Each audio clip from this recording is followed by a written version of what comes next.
Bismillahirrahmanirrahim. Alhamdulillahi rabbil alamin.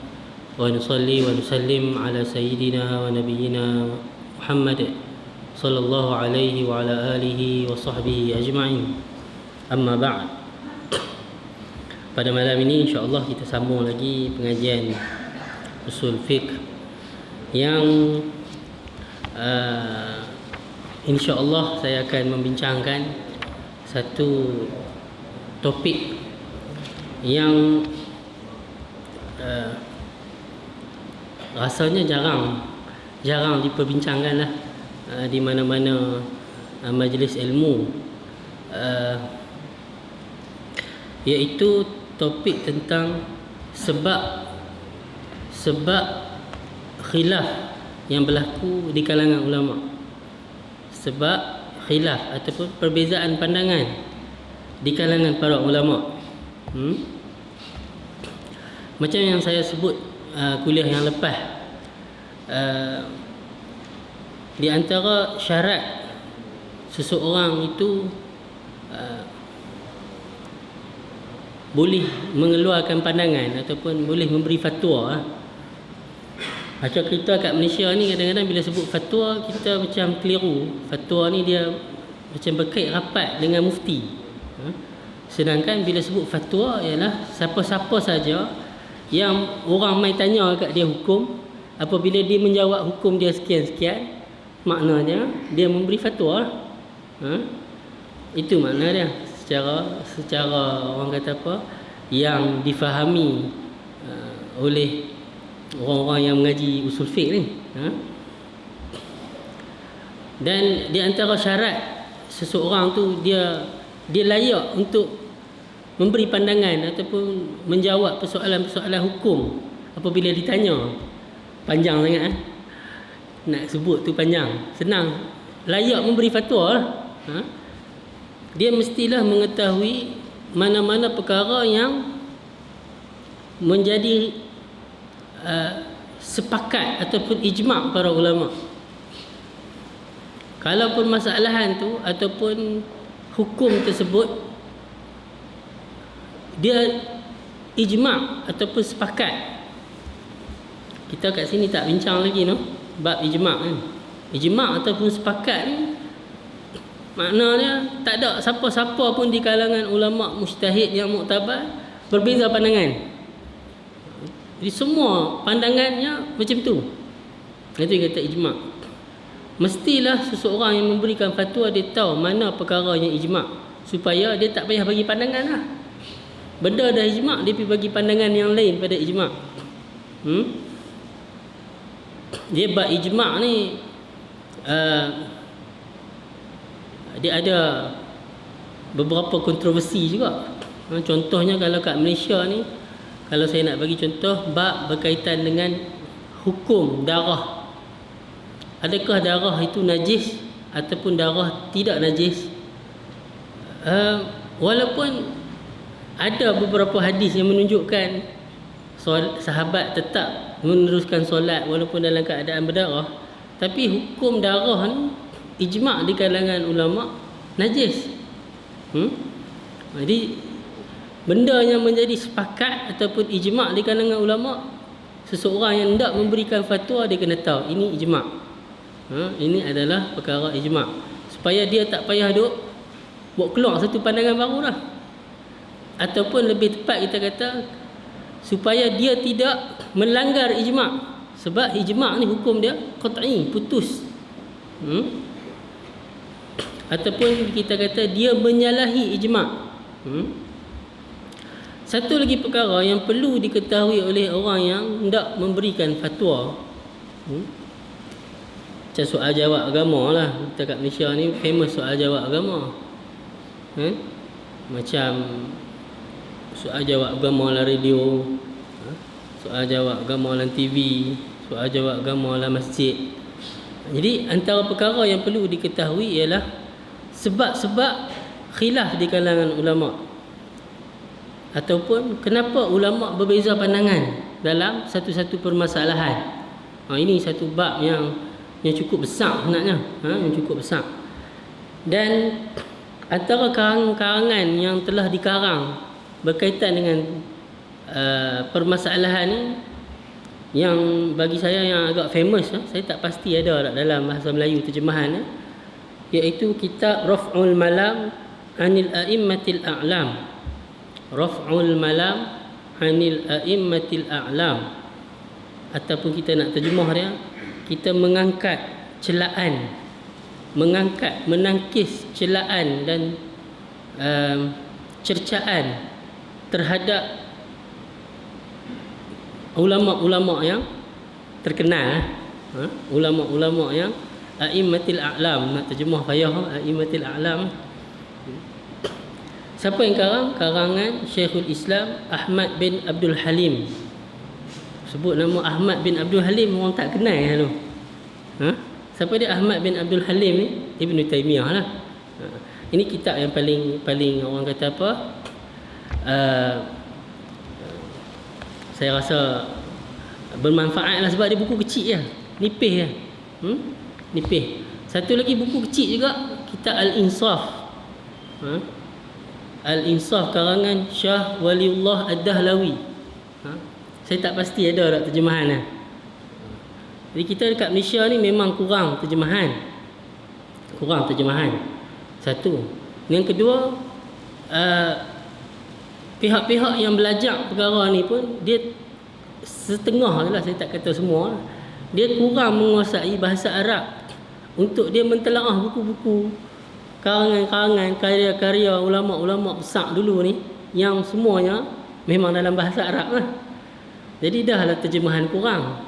Orang-orang yang mutakhasis dalam bidang ni pun tidak menguasai bahasa Arab.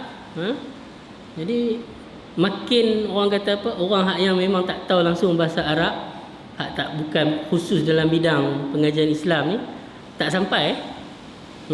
Pakai tak sampai lah. Okay, kita pergi. Yang ni bila sebab khilaf di kalangan ulama ni umum.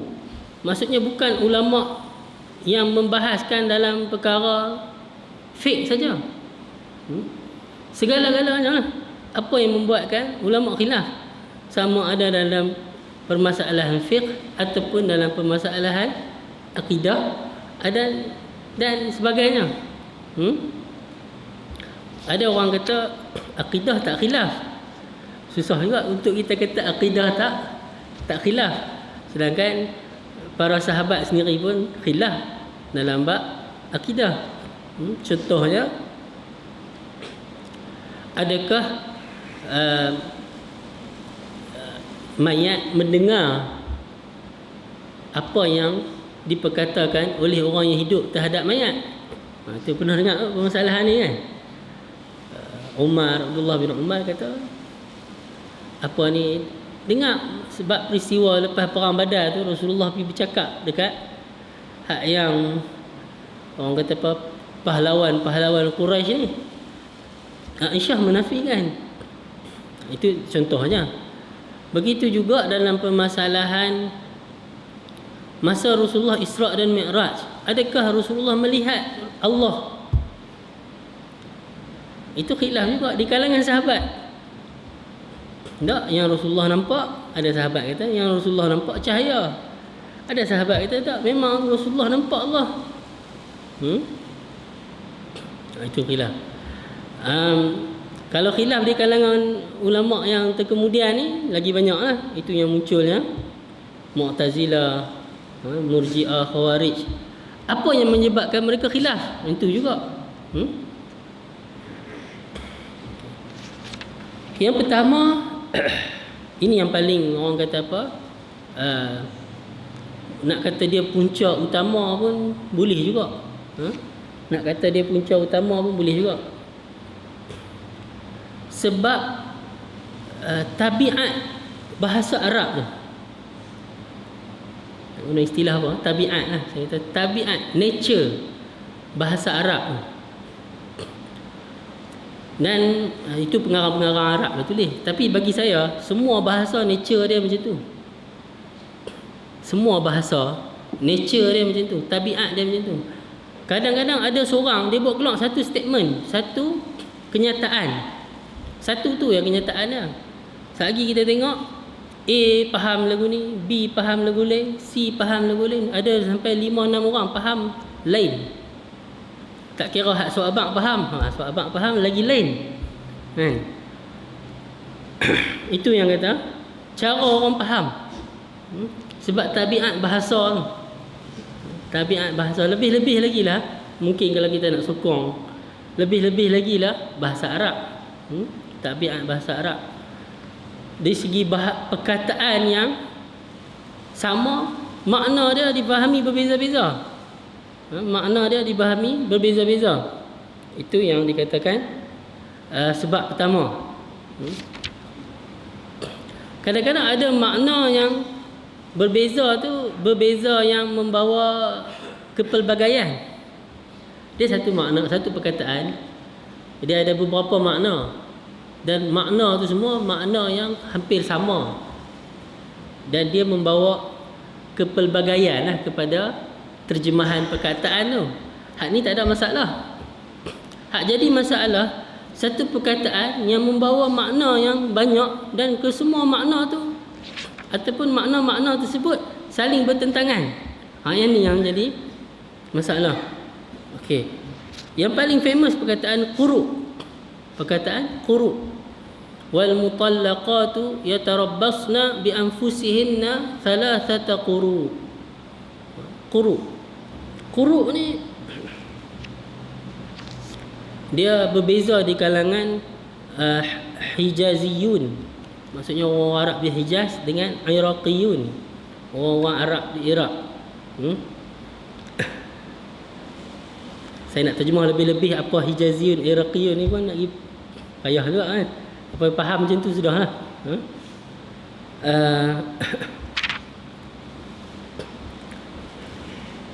Kalau nak senang faham macam ni, Hijaziyun ni maksudnya ulama-ulama yang berada di semenanjung Arab, Mekah, Madinah, macam itulah contoh.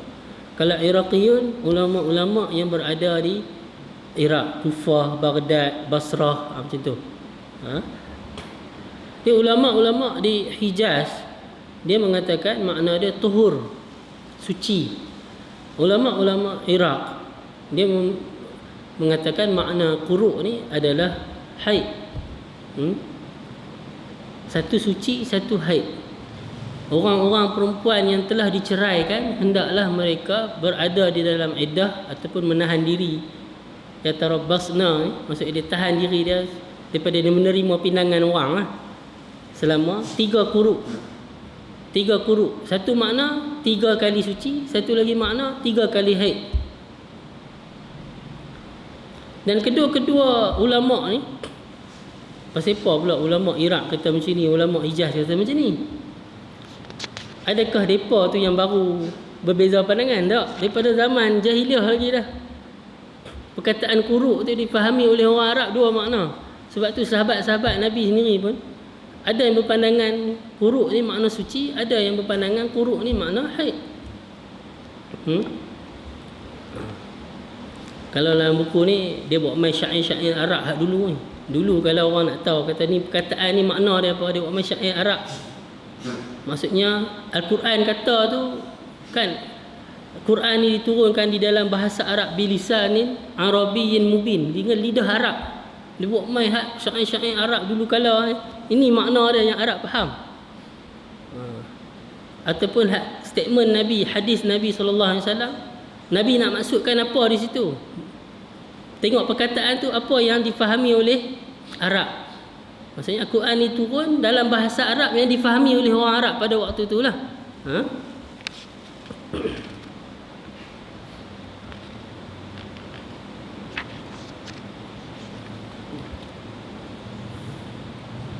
Kita kalau orang yang mungkin orang lelaki yang tak berapa ambil tahu pasal apa beza 3 kali suci dengan 3 kali haid, sama. Hui, tak sama. Beza banyak.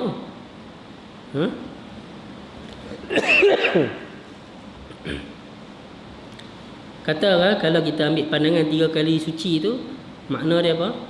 Seorang perempuan yang diceraikan dalam, dia diceraikan lah ni masa dia tengah suci lah. Sebab tak boleh ceraikan dalam keadaan haid. Dia tengah suci. Okay, dia kena Dia habis yang waktu tempoh suci dia tu, dia haid. Kan? Dia haid. Okey, dia suci pula. Dia suci, dia haid. Hak suci pula haid tu baru kira kali suci. Maksudnya hak yang dia kena cerai tu sampai dia period pula, dia haid pula, hak tu tak kira. Lepas tu dia period, lepas tu dia haid 2 kali. Lepas tu dia period, dia haid 3 kali. Lepas tu dia period, dia haid baru boleh kahwin. Dia lagi panjang.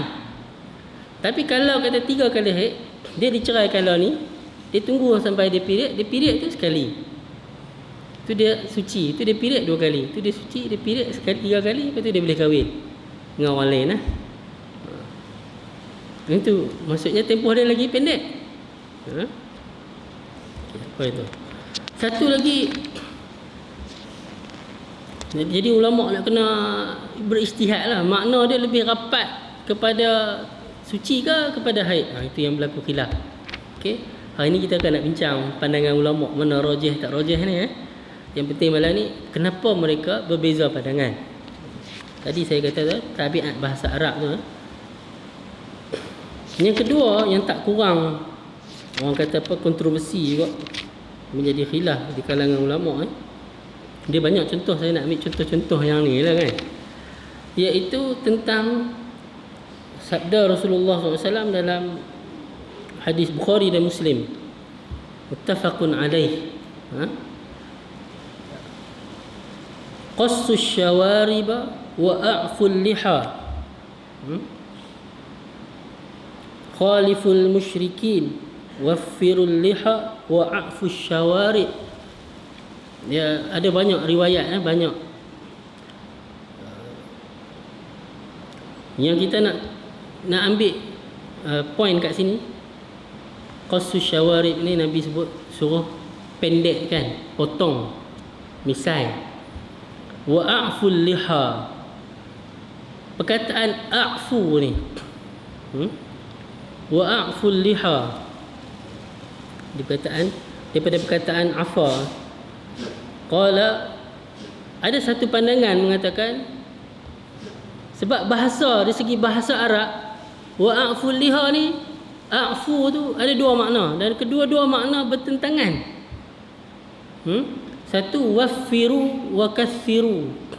Makna a'fu ni waffiru dan kathiru, biakkan, banyakkan. Dan maksudnya janggut ni Nabi suruh banyakkan. Itu maksud a'ful liha. Jangan usik langsung.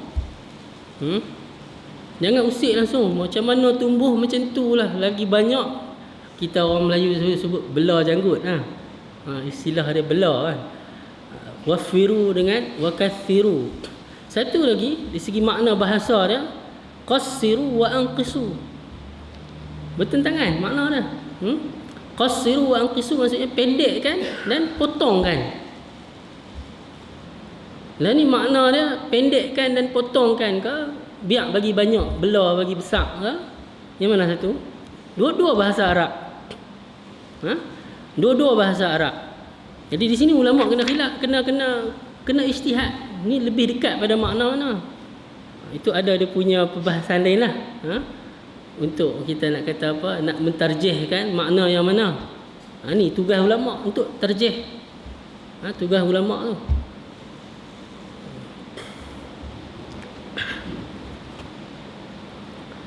Kedua-dua makna tadi ni dia buat main syair Arab. Dia buat main syair Arab. Dua-dua makna ni. Satu lagi makna dalam ayat 33 surah Al-Maidah, tentang apa ni, ayat tentang innamal jazaa'ul ladzina yuharibuna Allah wa rasulahu wa yas'auna fil ardi fasada ay yuqattalu aw yusallabu aw tuqatta'a aydihim wa arjuluhum min khilaf aw yunfaw min al-ard dzalika lahum khizyun fil hayatid dunya wa lahum fil akhirati 'adzabun 'adzim. Perkataan apa dekat ayat ni yang menjadi orang kata apa, perselisihan di kalangan ulama? Perkataan au. Perkataan au tu pun boleh jadi khilaf. Ini ayat tentang orang kata apa, pemberontak ni lah, pemberontak. Apa hukuman kepada pemberontak ni?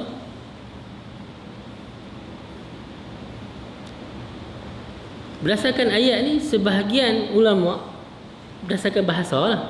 Kenapa ulama berpandangan macam tu? Berdasarkan bahasa. Bagi mereka, au tu makna dia boleh pilih. Atau, kita dalam bahasa Melayu sebut atau, boleh pilih. Litakhyir. Kalau seseorang tu dia pemberontak, pemerintah boleh pilih sama ada nak apa, nak bunuh dia ke, nak salib dia ke,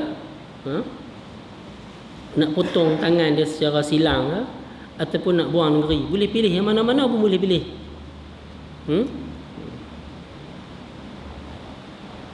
Ini pandangan Imam Malik rahimahullah. Imam Malik rahimahullah, dia pilih perkataan au tu bermakna atau.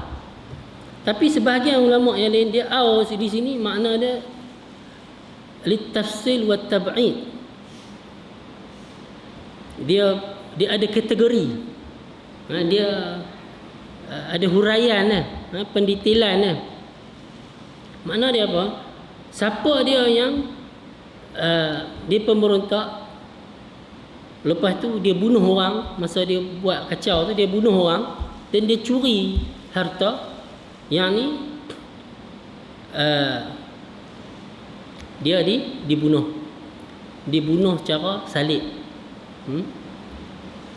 Tahu tak salib tu nak palang dekat kayu tu lah. Siapa yang bunuh tapi dia tak ambil harta,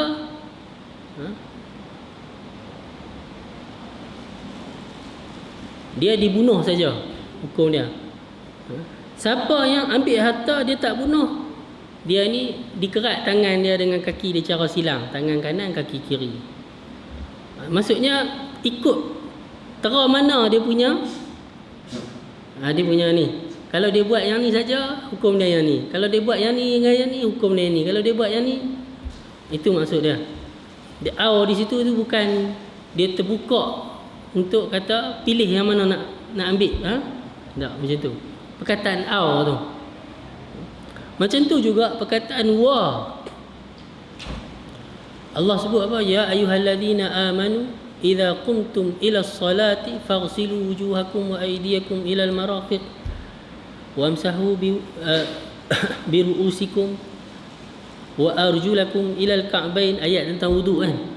Siapa yang nak solat, basuh muka dan Allah sebut wa, dan basuh tangan sampai siku, dan sapu kepala, dan basuh kaki sampai buku lali.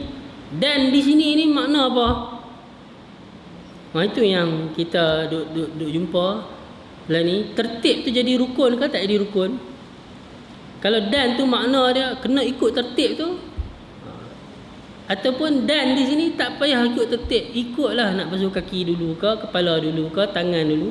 Sebab dan dia bukan makna tertib. Di sini pun orang kata apa? Wa tu, perkataan wow tu, wa tu menjadi khilaf di kalangan ulama.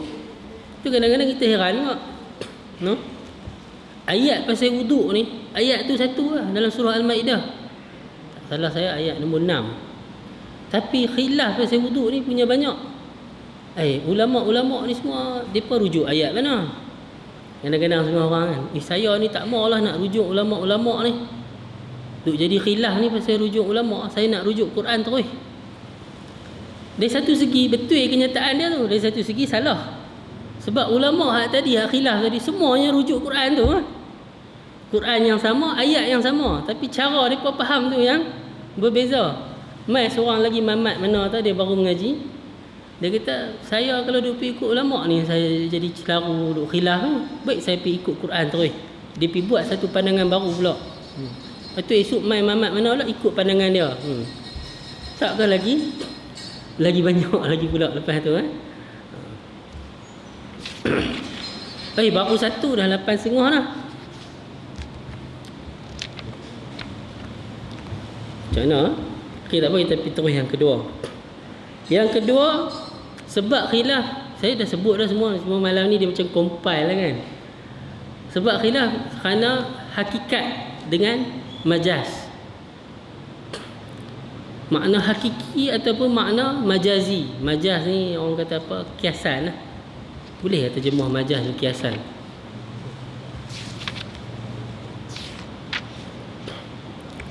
Pernah dah bagi contoh sebelum ni.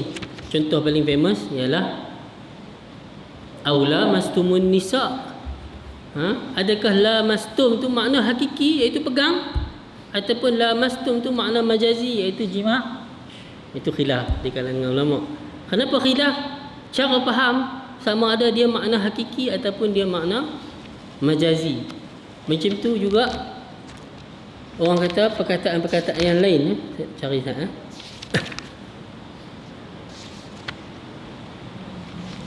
Kalau di kalangan ulama akidah, hadis ni menjadi kontroversinya. Hadis Bukhari dan Muslim muttafaqun alaih.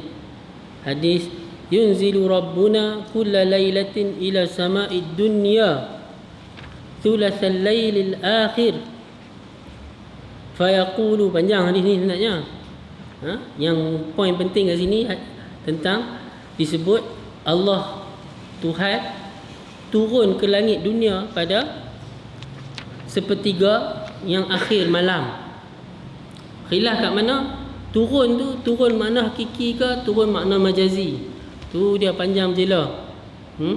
Masa guru saya mengajak tu, syekh saya mengajak tu, punya ni benda ni bukan orang baru bincang kemarin dulu, minggu lepas, tahun lepas. Ni hadis ni lama dah ni, ratus tahun dah. Mereka punya bahas ni turun hakiki ke turun majazi ke ni sagi tajsim lah apa panjang semua kan. Lupa maksud asal hadis ni. Maksud hadis asal ni hadis apa? Suruh kita bangkit sepertiga akhir malam munajat minta ke Allah. Hak tu poin hadis tu. Tapi hak poin hadis hak sebenar tu tak sampai. Duk bincang Allah turun langit dunia, macam mana dia turun. Yang tu jadi perbahasan. Okey.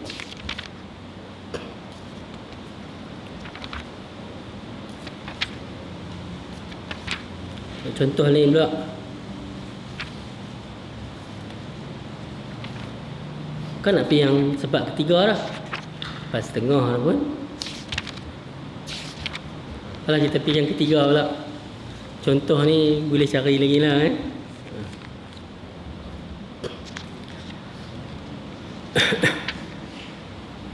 Ini saya nak terjemah macam mana sebab ketiga ni. Dia kata al-ifrad wa tarkib.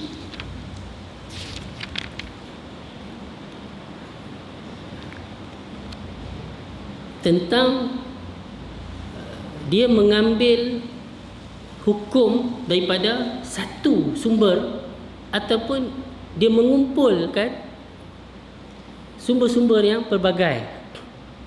Itu juga menjadi khilaf di kalangan ulama. Maksudnya macam mana? Mungkin seorang yang mujtahid A, dia melihat ayat sekian-sekian, jadi hukum dia sekian-sekian. Mujtahid B, dia melihat ayat yang lain pula, jadi hukum dia yang lain pula. Mujtahid C, dia melihat hadis tertentu yang tak dilihat oleh mujtahid A dengan B, jadi hukum dia yang lain pula. Itu menjadi sebab khilaf di kalangan ulama. Contoh yang saya nak buat di sini,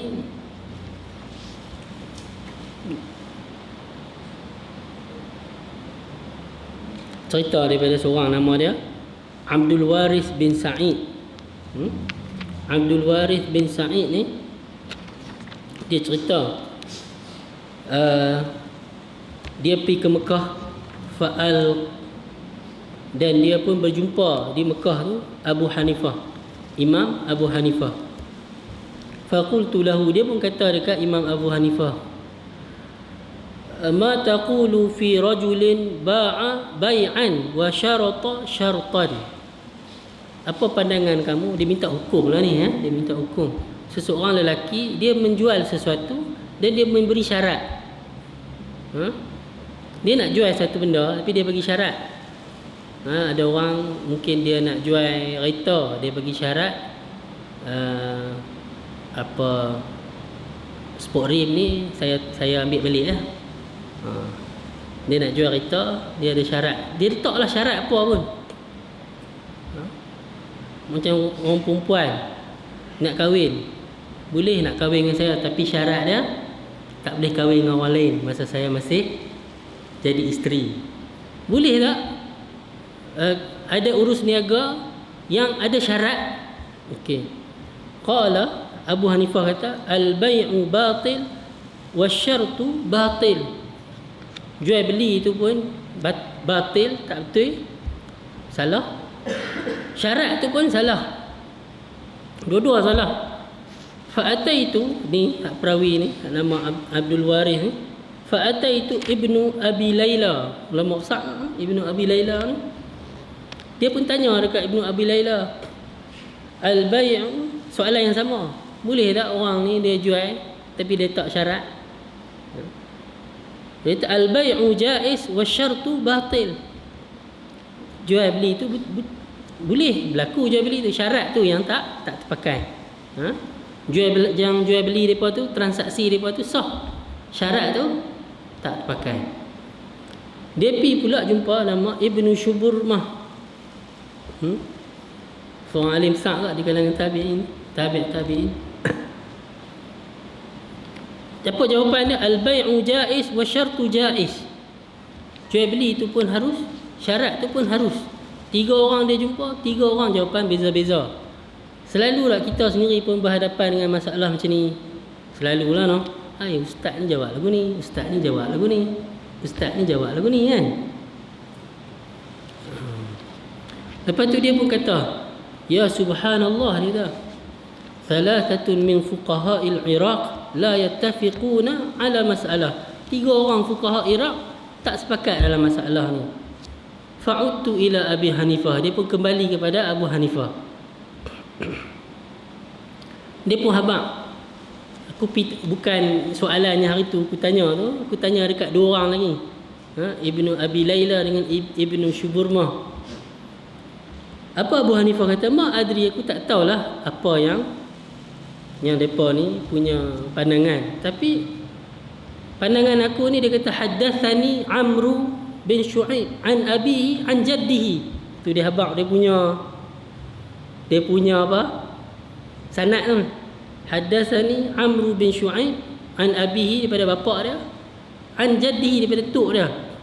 Maksudnya tok dia tu sahabatlah. Qala naha Rasulullah sallallahu alaihi wasallam an bai'in wa syartin. Rasulullah melarang jual beli dan ada syarat. Okey. Jadi jual beli itu batil, syarat pun batil. Dia pun pergi balik kat Ibnu Abi Laila, dia pun cerita balik. Ibnu Abi Laila kata, aku pula. Dia pun mai kat dia kata haddatsani Hisham bin Urwah an abihi an Aisyah radhiyallahu anha qalat. Dia pun ada dia punya ni juga. Depa semua haddatsani terus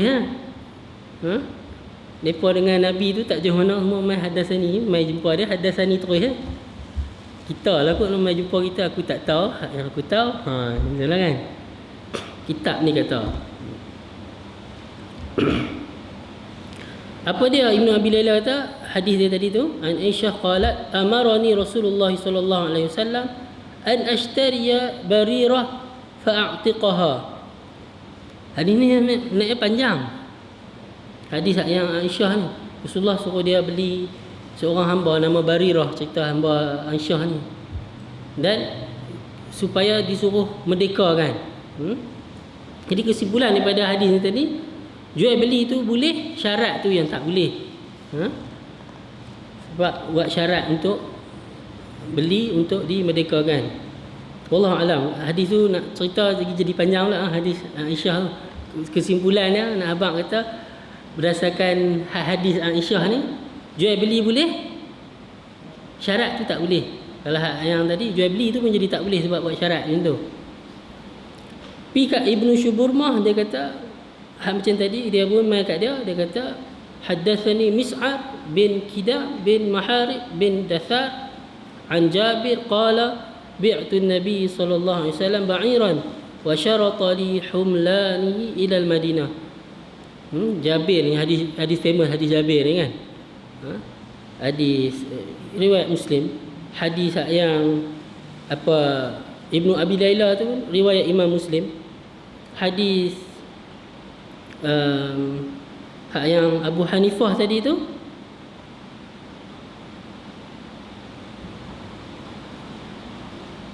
rawahu khamsah. Lagi ni ya. Semua hadis sahih lah.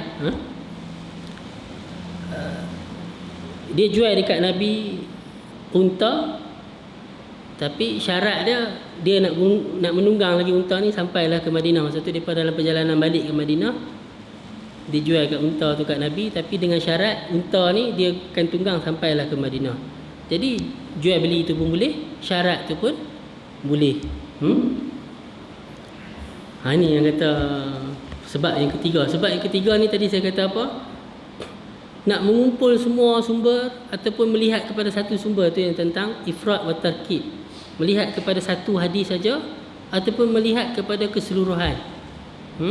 Di sini kadang-kadang kita melihat kalau seseorang alim mujtahid tu dia hanya melihat kepada satu sisi, satu sudut ataupun satu hadis, satu ayat dah, terus dia buat satu kesimpulan, pasti pandangan dia tu ada sedikit orang kata apa?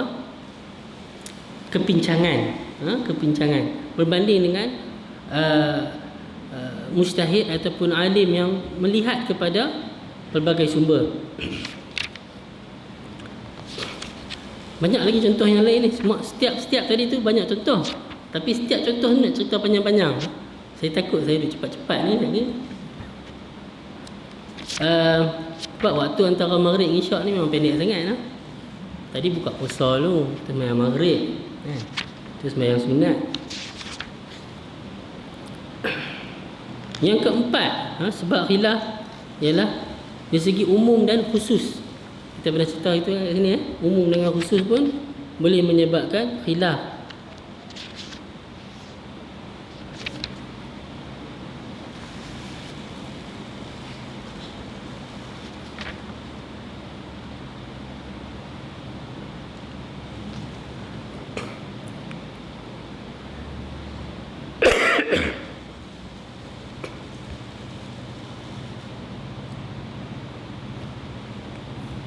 Macam ayat jahidil kuffar wal munafiqin, surah At-Taubah, ya ayuhan nabiyyu jahidil kuffar wal munafiqin waghluz alaihim wa ma'wahum jahannam wa bi'sal masir.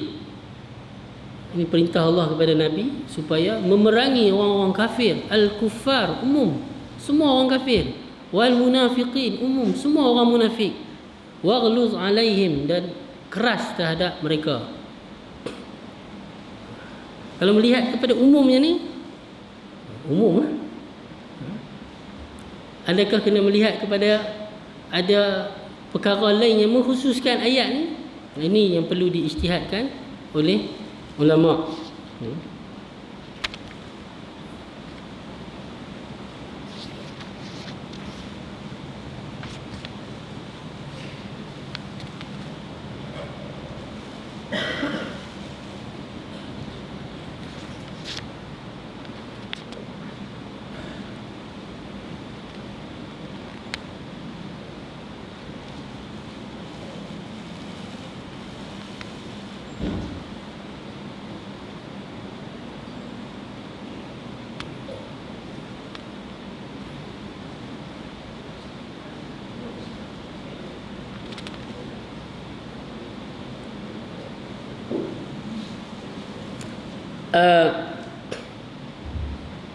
Satu hadis Nabi sebut waqad su'ila ayyus salati afdal. Hadis diriwayatkan oleh Imam Muslim. Ditanya pada Nabi SAW, solat yang bagaimanakah yang afdal, yang terbaik? Faqala tulil qunut. Tulil qunut, panjang al-qunut. Al-qunut itu dalam bahasa makna dia al-qiyam, diri.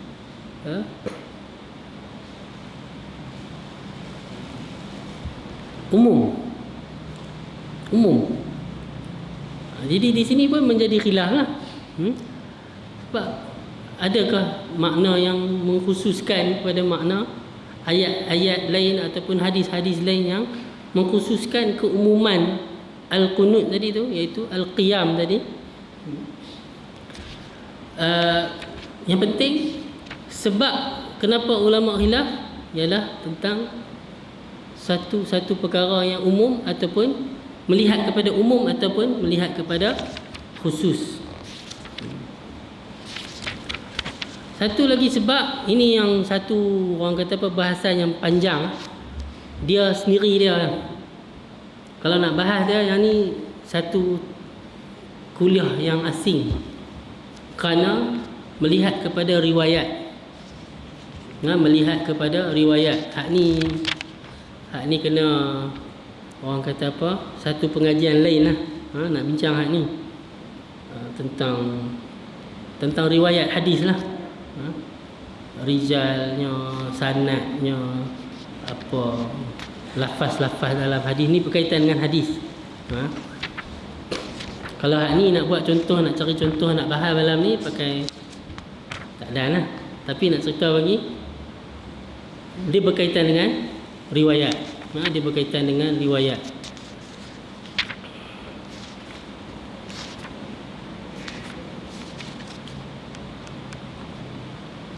Yang seterusnya,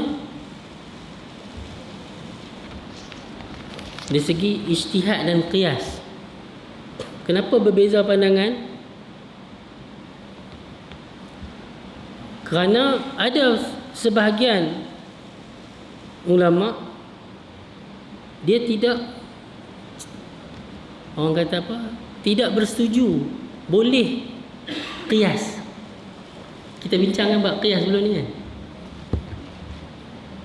Sedangkan kita jumhur menerima qiyas. Kalau dah dia tak menerima qiyas, mestilah pandangan dia berbeza dengan orang yang menerima qiyas. Dia tak menerima qiyas, ada satu permasalahan mai. Macam mana dia nak bagi hukum kepada masalah tu? Mesti ada lah pandangan dia yang jadi macam mana. Qiyas tak boleh, ijtihad tak boleh. Jadi penerimaan terhadap boleh qiyas, boleh ijtihad atau tak boleh juga menjadi punca kepada khilaf di kalangan ulama. Yang seterusnya tentang nasakh mansukh. Ayat tu dah mansukh ke? Ayat tu belum mansukh lagi? Ataupun ada ayat lain yang memansuhkan? Ni pandangan ni, ayat ni yang mansuhkan ayat ni. Hak yang satu lagi pandangan, ayat lain yang mansuhkan hak ni. Itu juga menjadi puncak khilaf. Ni saya semua sebut poin je lah, no? Dah 8.45 dah. Kalau tak bagi contoh, tak urai, tak nampak lah, no? Tak apalah.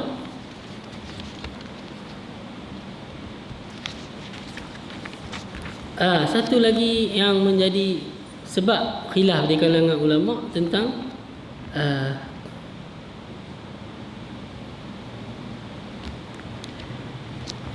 asal sesuatu perkara tu, hukum dia apa?